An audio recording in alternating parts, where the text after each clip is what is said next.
Hi all, I'm Kesara Jayasuriya, an associate member of CIMA and CGMA. I'm a member of the Australasia Regional Advisory Panel. I'm pleased to be part of the Here for Good campaign.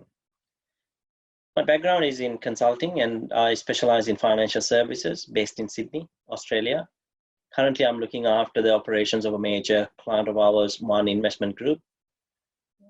One Investment Group is a provider of fund administration and fiduciary services, predominantly to fund managers. Along with many other businesses and other organizations, we faced multiple challenges whilst dealing with the COVID-19 situation. As these events unfolded pretty fast, one of the biggest challenges was to assess the severity of the potential impact to our business and promptly organize ourselves. In the very early stages where lockdowns were more of an unlikely scenario, we assessed our readiness for the worst case. We revisited our business continuity plans and gaps in the IT infrastructure. Our goal was to provide the necessary tools and modify processes should we need to continue our services in a complete lockdown with minimal impact to all our stakeholders. It was a challenge to get IT infrastructure ready within a very short time. Also to ensure that the systems and the connecting networks were able to handle the volumes and the intensity during a potential lockdown. Preparing staff to maintain their work and service standards in a new environment with limited resources was also a challenge. There was a lot of guidance required, but soon enough it became the new normal. It was a massive change in mindset for most staff and needed quite a bit of hand-holding until they were comfortable. Staff were used to high level of printing, scanning, signing and use of hard copies as part of their day-to-day work. As a result, moving from that to a more paperless online way of doing things was a challenge.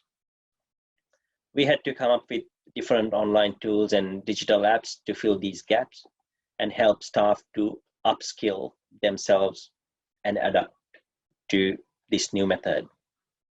I have 3 young kids who moved to distance learning, sometimes referred to as online learning. It was all very new to all of us. Sometimes things needed to be changed and refined to tackle practical issues. This new school model required us as parents to get in more than usual. We all had to juggle time to meet these demands. Younger ones required more attention and assistance, and to some extent, we had to play the teacher's role. While working from home, there are 2 main challenges I face.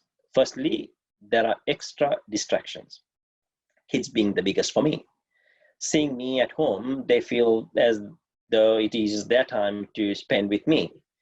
It's harder to explain them that dad needs to do some work. My second challenge is not being able to switch off from work. Because work environment is integrated with the home environment, I tend to continually work without clocking off.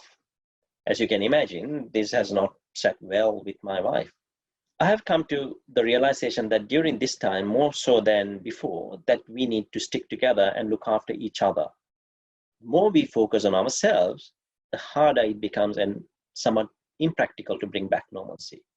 May that be staying at home, supporting social distancing guidelines, so we minimize the virus spread, or even buying groceries, taking the minimum for ourselves so there is enough to go around. Similarly, in business, the more we support our stakeholders to overcome their challenges, we also make our business stronger and sustainable. Secondly, don't look at all of this as gloom and doom. No doubt, these are extremely challenging times, but with challenges comes opportunity. We need to remember that some of the best innovations are created during times of crisis. Look for opportunities, focus on putting your business in a better position in the post-COVID world. That will at least give you a positive approach to deal with the current challenges. We know that all of these come to pass very soon. It is only a matter of time. So stay calm, stay positive, and most importantly, stay safe.